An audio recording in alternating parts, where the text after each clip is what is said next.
There is only one thing on this earth more powerful than evil, and that's us. Hi, I'm Nicholas Brendan, and you're listening to the Bufyy Back Issue Bin. Welcome to the Buffy Back Issue Bin, the show where we go through all the Buffy and Angel comics that are canon chronologically, and in this case, I guess, Spike Comics. I'm Zach. And I'm Emily.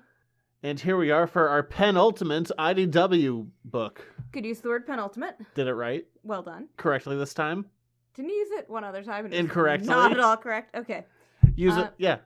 Yeah, I got it down. So there you go. I know my words. I know 1, 2, and or 3 syllables. But Easy does it mostly 2. Penultimate is 4. I can see you counting. So today we're reading Spike, Alone Together Now. Which, isn't that a song from the 80s or early 90s with Tiffany? I think we're alone now. The hell's a Tiffany? My roommates and I looked it up in college, and then we used to sing to it frequently. Okay. It's a song. So, quick background on this book. What was going to end up happening here is IDW had plans to continue on writing Angel and Spike books and everyone in between. And what ended up happening is apparently there's some kind of legal loophole where because Joss owns the characters, he said, yeah, I'm going to take my toys back and shift them over to Dark Horse because actually, you know what would be interesting? Using the other characters. I agree, by the way. Yeah, it's nice having everyone under one roof, so you don't have to worry about licensing and distribution and rights and all that. But at the same time, I really liked the IDW stuff, so it's kind of a bummer that it had to end. Yeah. And this is a pretty good one. The original plan was that there was going to be essentially an entire season of Spike books, but they didn't want to call it a season because IDW wanted to differentiate itself from Dark Horse doing the Buffy Season 8 thing. Even though they later rebranded After the Fall as Season 6. Whatever. Gotta get those numbers. You do what you can. 10 years after the fact. Oh, well. Too little, far too late. Anyway. So the original plan was that Spike was going to have an entire story, season dedicated to himself, and that didn't end up happening. And instead we get a 8-issue Spike series that ties directly in with the Season 8 comic with some blessing from Joss. More of which we'll see in the next volume. Oh yeah, cliffhanger. You remember that from After the Fall? Because it's back, baby. Cliffhangers in general? Well, they were really prominent in After the Fall. They really were, yeah. They were just and we're just stopping the book. Good luck, guys. Previously on Spike, but, Yeah. After the Fall has ended, Spike is off doing his own thing, and let's just dive into it. We open in Las Vegas with a human, so spoiler alert, we're probably going to come back to Vegas. Vegas, baby! And Vegas! Basically, she... You haven't seen that movie. I don't know what that is. Yeah. I know, it's okay. What movie is it? Swingers. Oh. Starring a very trim Jon Favreau. I did see The Hangover, though. So let's all be surprised by that. Not related. It also happened in Las Vegas. We should be surprised. But did you see The Hangover 2? The Hangover 3? Why would I? That's the question everyone who watched those movies asked. Didn't I see this movie once and now twice? It is beat for beat. So the short answer is no, I didn't see them. They're bad. You're in a good world where there's only one Hangover movie and it's still funny. Well, there you go. So basically we find out that Wolfram Hart is well in control of Las Vegas. What? Shocking. And but they're evil. Weird. Yeah, so this whole defeat of Wolfram Hart didn't last super long. No, so they've done very well for themselves in Las Vegas. Long enough for a full movie to be produced, released in theaters, and released on Blu-ray.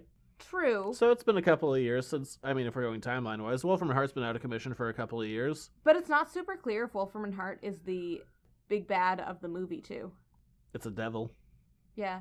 It was a big old devil that Angel was fighting. Right. And by Angel, I mean Nicolas Cage. Right. And so Spike is like, this town needs a hero. This town needs a champion. This town needs an enema. What? Other movie. We get a flashback. Demons.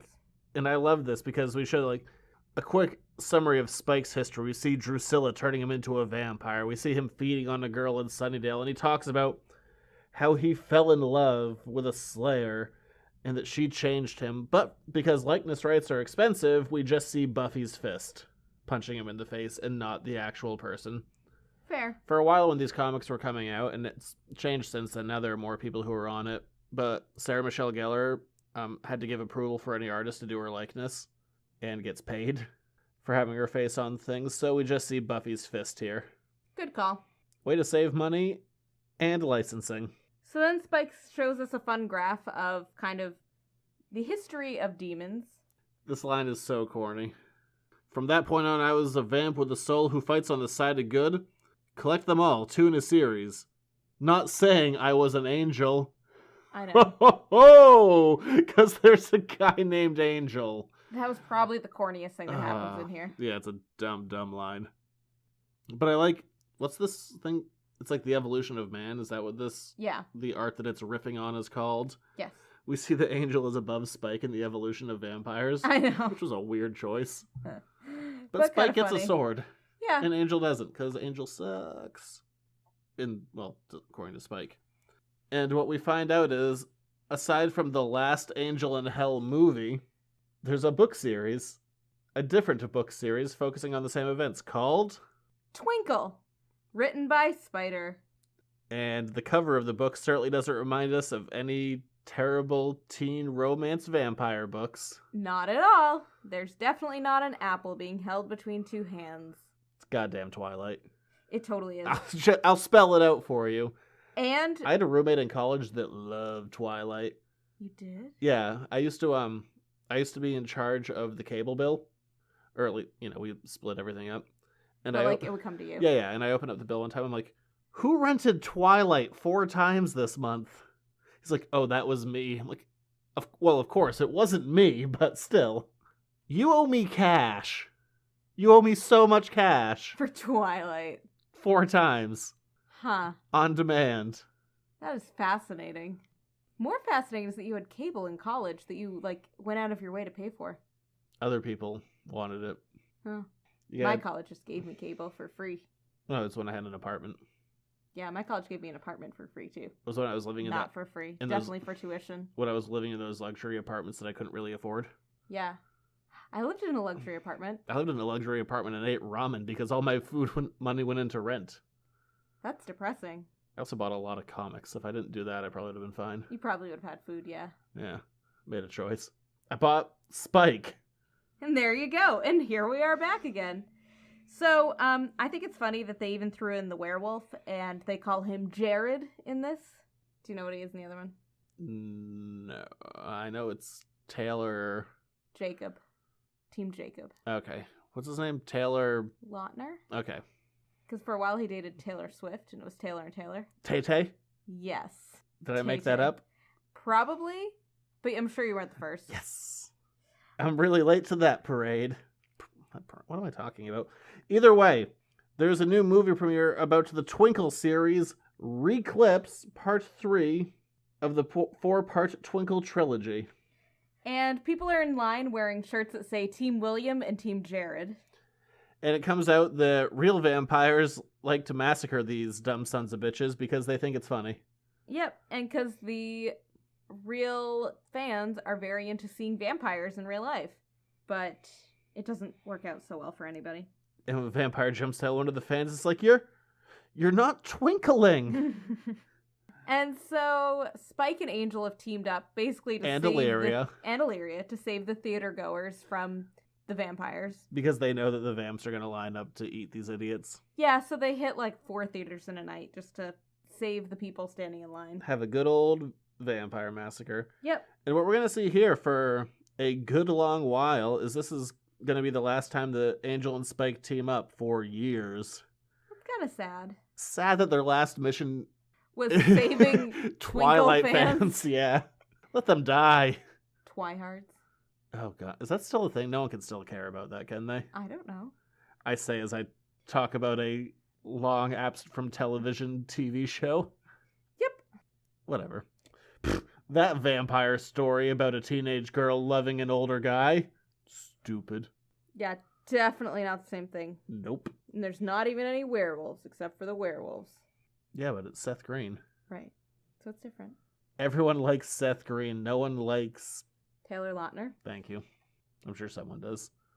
That was the reason that I got dragged to Twilight. They were like, you'll see Taylor Lautner's abs. Okay. Google search will also do that. But Do you know when it's worse? When it's dubbed in French, by the way. It's worse then. But Angel, Spike, and Illyria kill all the vampires. Illyria is quite put off by it. Angel tells her to watch the civilians, and Illyria goes. I am. They're weeping. It's repulsive. I like Illyria. I do too. Sadly, we're not gonna see her for a bit either. Oh. But they save the day, and Spike says he needs to go to Vegas. Yeah. Why does he need to go to Vegas? Because he wants to get Beck? He wants to make his own team. Look, I think there's something evil happening in Vegas, and he knows it is, so he's gonna go out there and stop it, and doesn't want to team up with Angel because he kind of hates that guy. So where's his first stop? Mosaic. Well done. It's at Mosaic. This story, because it's IDW, because rights change, this is gonna be a story that has a lot of characters we're never gonna see again. That's kind of sad. And locations. Mosaic is one of them. This is gonna be the last time we see Beta George, last time we see Beck. I really do like Beta George. Last time we see a certain dragon riding Duo. Yeah, a demon who likes to speak very literally of things. Oh. Yeah, so I mean, there's a lot that we're never going to see again, and a lot of that's because these rights lie with a different company. But for whatever reason, Spike goes, again, for whatever reason, it's not really explained. He's like, yeah, I'm going to Vegas. Gonna get some people. Yeah, I mean, at the beginning, he's like, this town needs a champion. Which I guess is fair. He just wants his own territory. But goes off to Mosaic, gets Beta George, our favorite character. I know. I'm gonna miss George. Me too. But he'll always be here on the page. In our hearts. We can get a tattoo of him. We can get matching tattoos. I don't get tattoos. If you want, you can get the head and I'll get the butt. And then we can, like, put our arms together and they can make one tattoo. Your arms are full. You don't have room. I have more than enough. But they go and they get Beck, who is now dressed in thigh highs, a mini skirt, and a midriff. That's a piece of her body. And a crop top. Oh, yeah. I don't know female clothing, man. Her top is cropped. Yep. And they sign her out to go on this little trip. Spike goes to smoke a cigarette and she burns it. Yep. And she's trying to be like super sexy and super cool, but at least this time, compared to the last time we saw Beck, she is not trying to impersonate Spike. Right, so that's a major positive. So for those who don't remember Beck, we should probably bring them up to date just in case. Beck was in a demonic asylum designed to help those with problems. She was at first a scared little girl who didn't want to talk to anyone and just cried in a bathroom. Then she got stabbed with a stake, even though she's a human. Yeah. / fire elemental or something. Whatever. And then Spike rallied her to help his cause and she murdered a few hundred people. Yeah, because it turns out that she can set things on fire and she can control the fire. Easy does it. We're not there Sometimes. yet. Slow your roll. Sorry. Okay, yeah. Easy does it. Spoiler. And then Beck got some hero worship with Spike. Even though she's living in the Nevada desert, she started talking like Spike. To an extreme, she's like, bloody, get, sodding, shag, wigadoo. I don't know. Some of those were actual words. Was it wigadoo? Yep, that was the actual word. So Spike rides off to Las Vegas on his motorbike. With Beta George in the sidecar. Fun fact. Which is the best part of this whole book. We can now retire this story. There we go. We've now seen Beta George in a sidecar. A big floating telepathic fish. It was great. And in Vegas, there is a pile of Elvis impersonators kind of being sucked into a giant gelatinous pile of Elvis impersonators. I don't know how else to say that. It's very odd. It's very Tower-esque. But Spike is trying to decide, do I call the fourth member of our team? No, I can do this. And he climbs a flabby tower to the heart. True. Where it's some demon who... Kind of looks like a lion. Rawr. Thank you. We're like, oh, we thought they were going to send Angel, but it's Spike. We don't know what to do exactly because it's Spike. So Spike stabs him in the face, and all of the Elvis guys fall down. Yay. And everyone now has an awkward Facebook profile pic according to Beta George. Yep. But Spike is not exactly free. He's just kind of figuring out what's going on. He can't move his arm right now. Things aren't great. Because he's trapped under a bunch of Elvises. Yeah.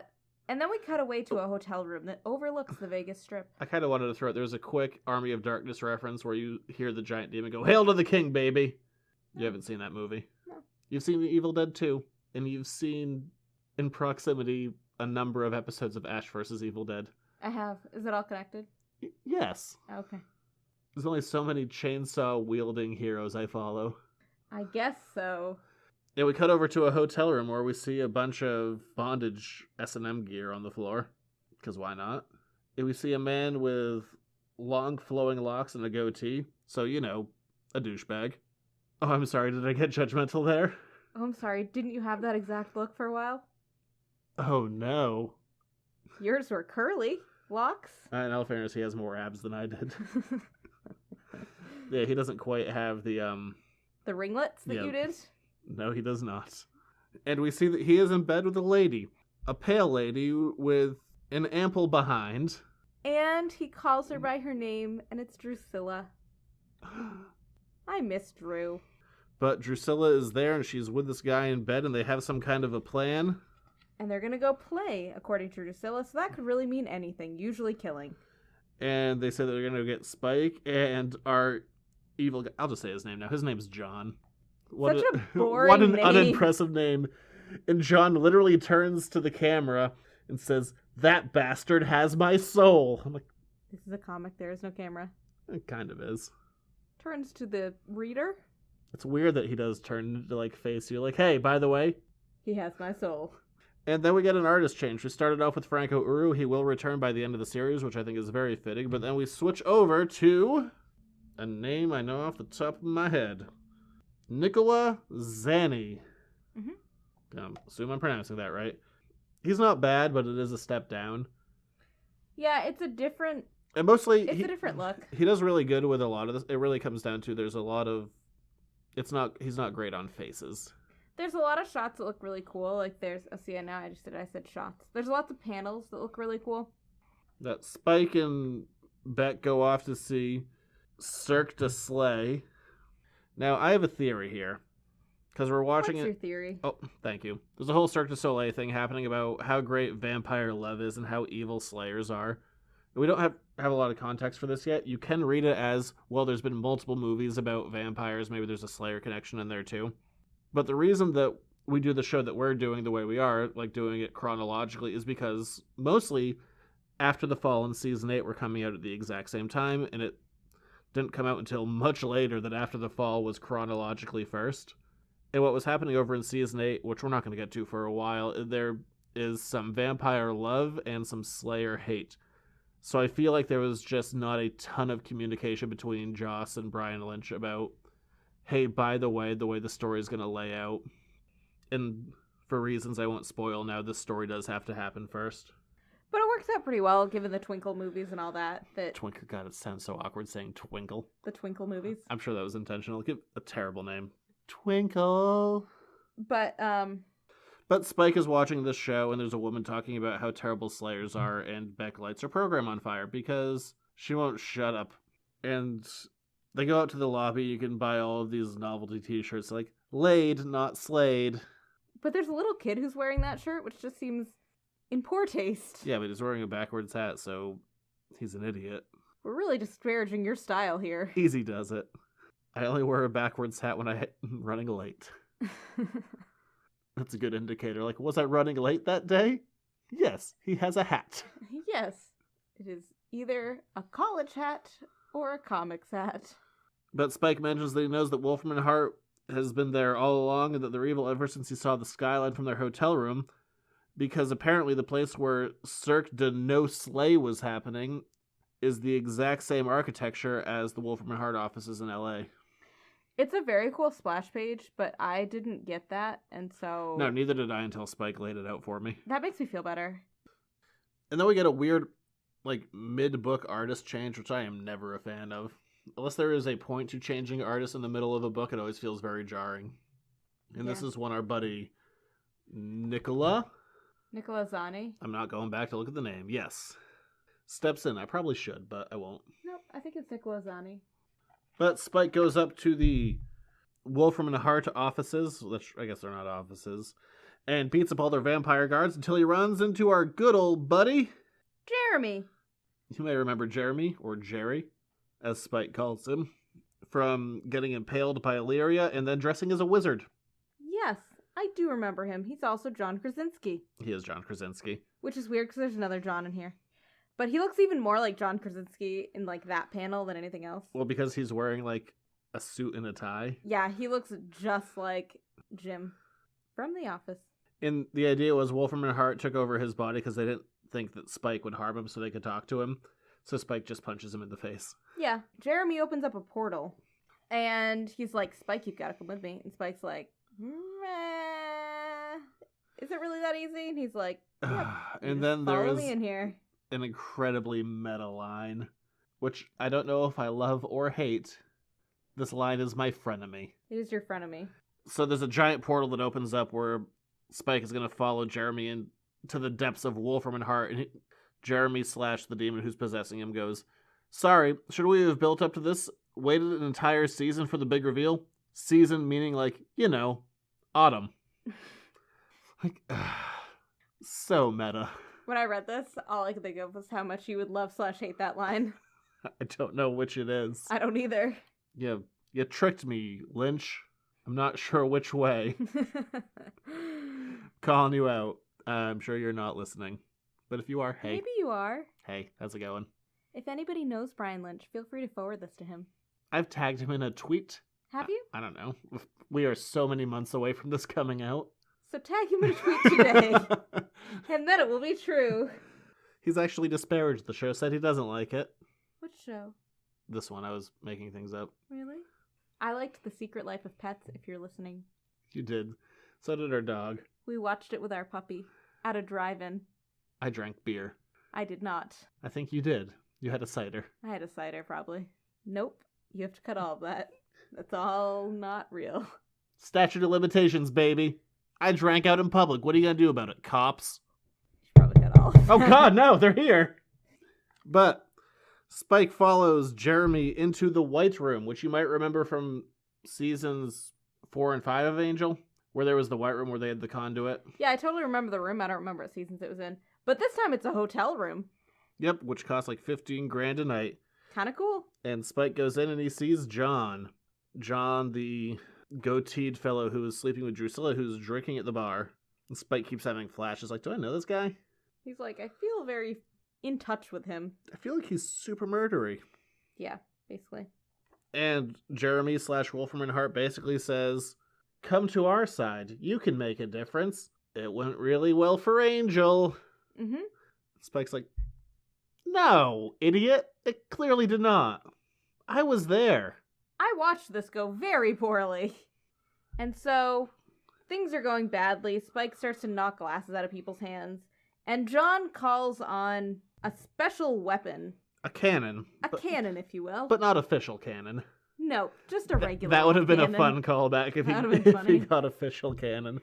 But just a regular old cannon that he tries to shoot Spike with. I guess he does shoot He Spike doesn't with try. He successfully cannons Spike. Yeah, but Spike is like bleeding copiously, but manages to survive because he's a vampire. Helpful. And Wolfram Hart is like, hey, stop shooting him, you dickhead. And Spike jumps out the window. Pretty much. To find the Gruselug and Cordelia the Dragon. And Gruselug, because we can't have him show up and me not do his dialogue. Fools! Heathens! Raise your hand cannons! Do your worst! Let us do clash! That was foul heathens, but that's okay. F*** me. What did I say? Fools, heathens. It wasn't that bad. It works. Foul heathens! Raise your hand cannons! Do your worst! Let us do clash! And then Spike just goes, what he said. Because, if you're writing a dragon, do you need to be epic? Yes, you do. The second half of the book starts. We cut to the Gruselug a little while ago, fighting some tree demons and receiving a phone call from Angel. He has named these tree hemoths, because why not? And the Gruselug answers his phone oh so awkwardly. Greetings, unknown caller. You have reached the newly acquired cellular phone of the Gruselug. Reveal your identity and commence a joyful interaction. I missed the Gruselug. This is his last story. Why don't you re-record your voicemail to be that? I don't know what my voicemail is. I don't either. Actually, I do. I call it sometimes. I haven't updated that in many a year. It's really boring. I'm sure it is. I updated mine. Is it general and cordial? Yes. All right. Then it did what it needed to do. But Angel calls the Gruselug. He's like, hey, go team up with Spike. And he's like, all right, But Spike can't make fun of me because that guy's a jerk and I'm kind of nice. I'm super sensitive, guys. And Angel must have reassured him, saying, "Oh, I'm sure it's fine." No, Spike won't mock you. Because he appears. And the first thing that Spike does is make fun of him. Make fun of his lines, his call to battles. Poor Gru's just like, Angel did tell you to show me respect, did he not? Spike's like, yeah, no, it's fine, you dickhead. Go get the guy with a cannon! And Spike leaps off Cordelia the dragon, because there's a dragon named Cordelia, if you haven't been following. I'm not explaining that again. No, just a dragon. There's really not much else to explain. And Spike dives back in to fight John, and all of these other demons appear out of kind of nowhere. Yeah, and John turns back into his true demon form, which is real gross. Just for a second. But, okay, here's the confusing part, is that this is all happening, and Drusilla appears on the next page, and starts fighting her own demons, but yet she can see Spike and his demons as well. Well, I feel like Spike doesn't think that Drew is there. I feel like Spike thinks Drew is a distraction, so he's just ignoring her. Like, he doesn't acknowledge her as a real thing but at one yet. point, That's how I read Drew it. puts her hand through Spike's head, and it, like, goes through his head. No, I feel like that was just him fading away. Oh. So they are in the same spot. Okay. Yeah. I read it as Spike is just ignoring Drusilla because he thinks she's a distraction put in there by Wolfram Hart. Which sounds like a good plan, by the way. Totes. Totes my goats and my soats. I didn't know that you knew that. I added a few things. The dog grunted at you. His name is Kirby. I named him for a vacuum cleaner. He's a good boy. It's a lie I say a lot. I find it odd when people believe it. I don't think that anybody really believes it. I think they just don't know what to say at that point. Also possible. But the Grusela continues to fly through the air, shooting down bug demons, while Spike snaps multiple demon necks in the White Room. Snaps the necks of multiple demons. So many plurals and so many necks. Yes. And so Spike is doing well for himself. Having a grand old time. Yep. And then he finds himself face to face again with John, who this time has a giant sword. Instead of a giant cannon. Either one could be a penis metaphor. I don't think they are, but they could be. I would never have thought of that. I just felt like bringing it up. So Drusilla is about to go up to Spike, and Spike disappears. She can't see him anymore. They're suddenly on kind of two different realities, I guess, within the same space. Yeah, it's kind of an odd situation that's happening. And she's a little annoyed by it, so she hacks off two demons' head with an axe. And somebody's hand as well. And we cut over to Spike in the same space, but in, different reality, I guess. And he wants to know what happened to Jeremy. Jeremy has fallen over. It turns out the demon that was possessing Jeremy was one of the ones that Drew hacked the head off of. Yeah, not great. I mean, like, Jeremy, I think is still fine, but Spike not runs. the best. Spike runs over to see what's up with Jeremy. He's already watched Jeremy die once, and wear a stupid wizard robe once, which is like watching a man die. Is it? I think so. Okay. And John comes up behind Spike with a big old knife, and he's like, I've killed so many vampires waiting for you, but you are not even that special. You're just a regular old vampire. And Spike's like, nah, I'm fine. So Spike, escapes from him.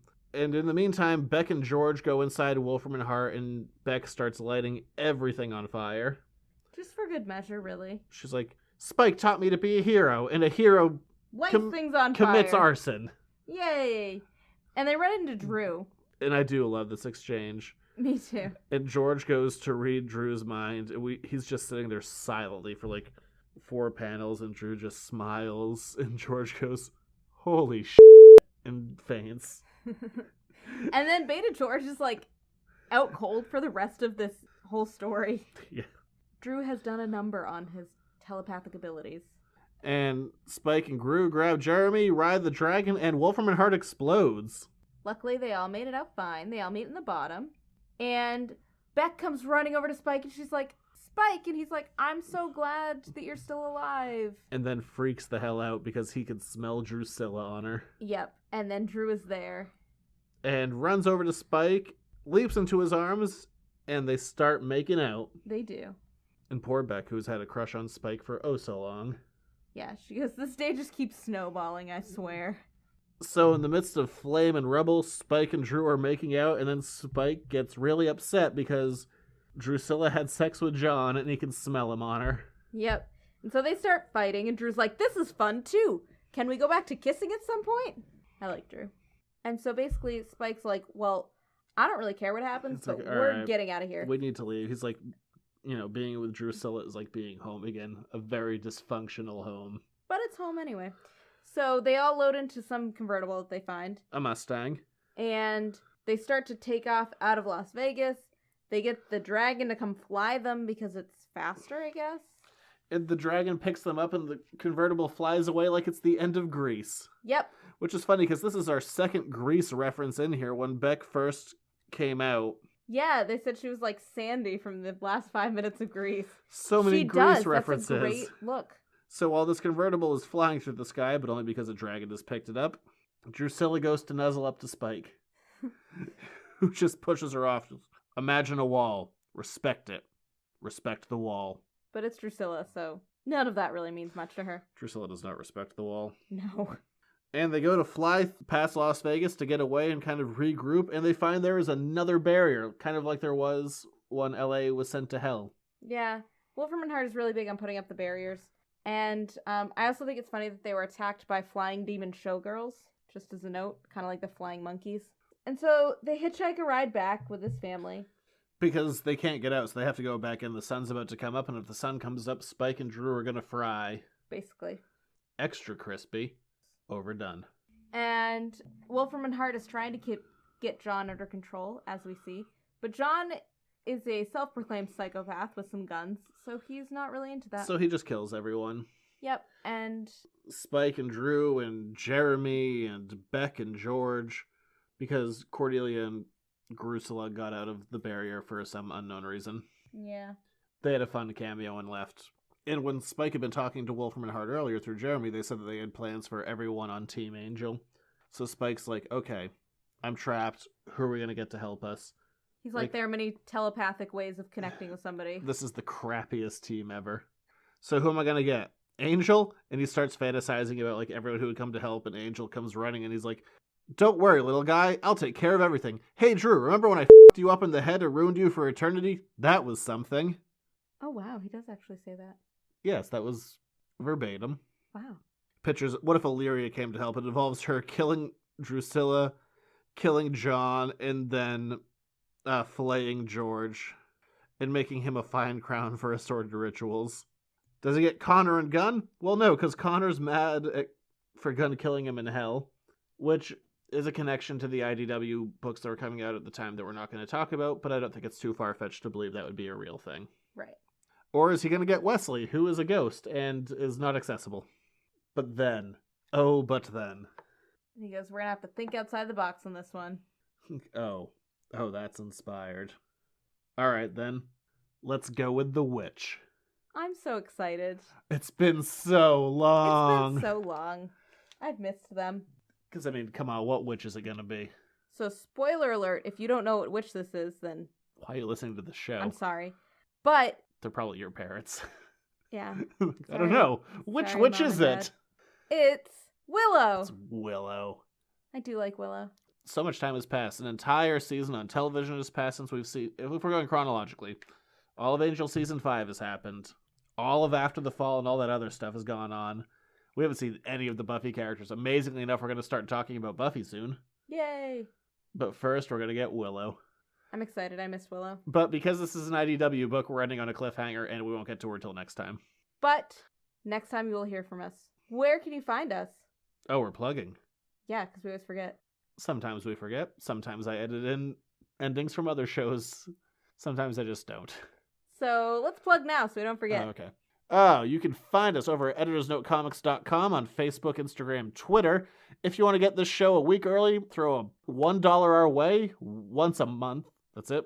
$1 for the whole month. Wow, that's a good deal. I haven't figured out how to really say that smoothly. I used to just say, like, throw $1 our way. Almost sounded like it was per show. It's per month. $1 a month? Throw $1 our way per month? Well, it's too long. Because the buck is too long. Just say $1 a month. $1 a month? Okay. Better. We're really focus grouping here. I like it. Do we have people we can CC on this? I don't think so. Okay. We don't know that many people. CC Kirby on it. Yes, CC the dog. If you want to get the show a week early, head over to patreon.com/editorsnotecomics. $1 a month will get that for you. Mm-hmm. You can also find the show on YouTube, iTunes. Please rate, review, subscribe. No, really, it actually helps a lot. But yeah, we'll be back next week to talk about our very last IDW book before we move on over Our to ultimate Buffy. IDW book, as it were. Quite frankly, not the penultimate. No, that was this one. I said that. I know. I said it correctly. Just clarifying. But we'll be back next week with Willow. Yay! See you then.